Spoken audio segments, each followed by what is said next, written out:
Hi, my name's Jo and I went to live in Greece 18 years ago. I think when I first went I was very excited about going. It was exciting to try somewhere new and live in a different country and experience living somewhere else. So I didn't think about missing home much in the initial time that I was there, the first few weeks or months. And then I loved it. I loved it so much. I loved the weather and the people were really friendly, and the beaches are beautiful, the food's fantastic. I was working, and so I didn't really think about missing home, particularly not in the first couple of years. I think it was once I'd been there for quite a long time, maybe after the first sort of 4 or 5 years. After that, after I'd been there longer, that's when I really started to miss home. I always thought I'd speak to people from home and they'd be doing things at home, they'd be meeting up, they'd be going places, the family and friends, and the extended family, parents with my sister and with aunts and uncles and cousins, and family events that I couldn't get back for and I missed out on. Those were the kind of things that I then really missed, because I was on a Greek island and not on the mainland. It's not easy to get back to England because there are only direct flights in the summertime, and because the direct flights bring English people, English tourists straight to the island, it's not always easy even to get on one of those flights because you're getting on the second half of the round trip. So it wasn't always that easy to get home. And then in the winter time it was difficult to get home because the weather could be really bad, so the ferries wouldn't run, or maybe if it was really bad the planes wouldn't go from the island to Athens, and the flights from the island to Athens were very expensive.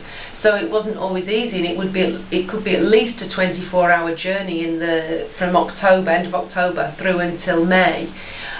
Those 6 months, it could be at least a 24-hour journey because your flights may not connect, or you ferry time and buses. So it was a long trip coming home, so it wasn't really accessible, and I think that made it harder being away, and then you miss family more. And I think as time goes on, the longer you're there, and I see my daughter growing up and my parents getting older, that's when you really start to miss people at home more, and as I said before, missing out on events and missing out on things.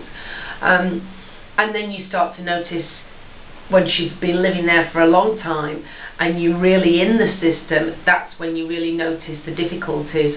And at first you think that it's difficult for you because you don't understand the language fully, or because you're a foreigner, and it's actually not that. It's just as hard in Greece. The system is difficult for everybody, and in some ways it can be more frustrating for the Greeks because they do understand and they're thinking, why aren't things working? There's a lot of red tape, there's a lot of bureaucracy, and so it can be very difficult to get things done and to get things organised. And so being a foreigner, not understanding the language, in a way you kind of think, oh well, it's because I don't understand. And I found as well, working in the school as a teacher, we had a secretary, and my business partner in the school used to get very frustrated with this particular secretary who we had, because she would make little comments which really annoyed my business partner. But for me, in a way, it was easier because I didn't understand these little asides and I could just ignore it because it was all going over my head anyway. So there are pros and cons to being a completely fluent speaker and not. And as I said, I think as you're there longer and then you really see a country, that's when you really start making more comparisons. And it's not a very organised country, and as I said, it can be difficult to get things done, and you miss the organisation of home, you miss the system that you know because you've been brought up with that system. So it's what's normal for you.